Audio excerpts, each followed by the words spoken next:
एक गांव में सूरज नाम का एक लड़का था। वो लोग बहुत ही गरीब थे और सूरज के माँ बाप दोनों ही काम पर जाते थे।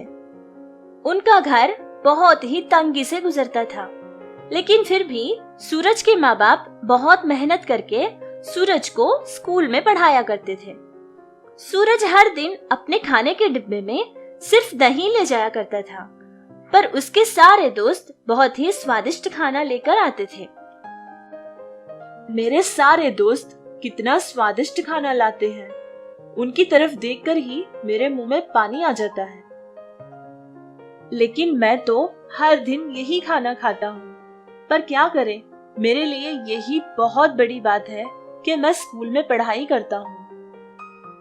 वो देखो, सूरज आज भी वही दही वाला खाना ही लाया है। तुम में से कोई भी अपना खाना उस सूरज को मत देना। चलो हम कहीं और बैठकर खाते हैं। वो सारी बातें सुनकर सूरज को बहुत तकलीफ हुई, पर वो कुछ नहीं कर सकता था। इसीलिए वहां से चुपचाप अपना खाना खाकर चला गया। हर दिन रात को सोने से पहले स्वादिष्ट खाने के बारे में ही सोचता रहता था। मेरे दोस्त हर दिन बहुत ही स्वादिष्ट खाना खाते हैं और मैं वही दही चावल। पता नहीं मैं कब उनके जितना स्वादिष्ट खाना खाऊंगा। मैं तो जानता भी नहीं हूँ कि उसका स्वाद कैसे होता है। हे भगवान, मुझे भी स्वादिष्ट खाना खाना है। क्या मेरी ये इच्छा पूरी करेंगे? ये कहता हुआ सूरज सो जाता है। फिर दूसरे दिन सुबह को हर दिन की तरह खाने के डिब्बे में दही और चावल लेकर स्कूल के लिए निकलता है। फिर उसके दोस्त भी उसे रास्ते में मिल जाते हैं और सब मिलकर जा रहे थे। स्कूल के करीब एक बूढ़ी औरत एक पेड़ के नीचे खड़ी हुई थी। सारे बच्चों को देखकर वो बूढ़ी औरत ने उन बच्चों से कहा, रुको बच्चों, क्या तुम में से कोई मेरी सहायता करेगा? मुझे खाना खाए बहुत दिन हो गए हैं और मैं बहुत ही भूखी हूँ। मुझे कुछ खाने के लिए दोगे तो तुम्हें बहुत ही पुण्य मिलेगा। उस बूढ़ी औरत की बात सुनकर सूरज के सारे दोस्त वहां से चुपचाप कोई बात कहे बिना चले गए।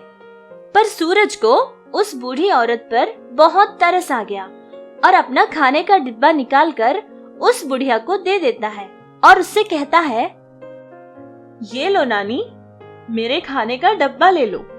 इसमें कोई स्वादिष्ट भोजन तो नहीं है, इसमें सिर्फ दही चावल है। मुझे नहीं पता ये आपको पसंद आएगा भी या नहीं। खाने का डिब्बा देते ही वो बूढ़ी औरत एक देवता बन जाती है और फिर सूरज से कहती है, तुम बहुत अच्छे हो। तुम्हारे सारे दोस्त मेरी सहायता किए बिना यहाँ से चले गए, लेकिन तुमने अपना सारा खाना मुझे दे दिया। मैं तुम्हें एक जादुई खाने का डिब्बा दूंगी। ये लो, आज से तुम अपना मनपसंद भोजन कर सकते हो। सूरज को वो डिब्बा देखकर वो देवता वहां से गायब हो जाती है। सूरज को ये सब एक सपना लग रहा था। फिर वो उस डिब्बे को लेकर स्कूल चला जाता है और अपनी जगह पर बैठ जाता है। सूरज का सारा ध्यान उस खाने के डिब्बे पर ही था। यही सोच रहा था कि कब घंटी बजेगी और वो कब बहुत ज्यादा स्वादिष्ट खाना खाएगा। कुछ देर बाद सब लोग खाना खाने के लिए बैठते हैं और सूरज भी अपना जादुई खाने का डिब्बा लेकर खोलता है और देखता है कि उसमें बहुत ही स्वादिष्ट खाना था। सूरज बहुत खुश हो जाता है और खुशी से खाना खा लेता है और अपने दोस्तों को भी देता है। सूरज का खाना बाकी सारे बच्चों से भी बहुत ज्यादा स्वादिष्ट था। फिर सूरज के सारे दोस्तों को अपनी गलती का एहसास हो जाता है और वो लोग बहुत ज्यादा शर्मिंदा होते हैं। अरे वाह, क्या शानदार खाना था। स्वादिष्ट खाना तो इसे कहते हैं। आज मैं बहुत खुश हूँ। आज ये खाना मैं अपने माँ पापा को भी खिलाऊंगा। सूरज स्कूल के खत्म होने के बाद सीधे अपने घर जाता है। थोड़ी देर बाद सूरज के माँ बाप भी घर पहुंच जाते हैं और वो बहुत ही थके हुए थे। जैसे ही वो खाना खाने के लिए बैठते हैं तो सूरज आकर कहता है,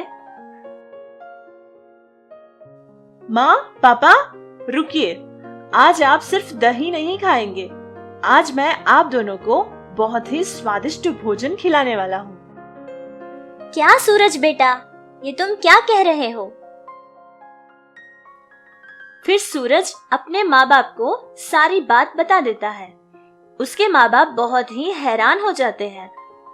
फिर सूरज अपना जादुई खाने का डिब्बा खोलकर अपने माँ बाप को बहुत ही स्वादिष्ट खाना खिलाता है और वो दोनों बहुत ही खुश होकर खाना खा लेते हैं। सूरज उस रात को सोने से पहले उस देवता को याद करके कहने लगा,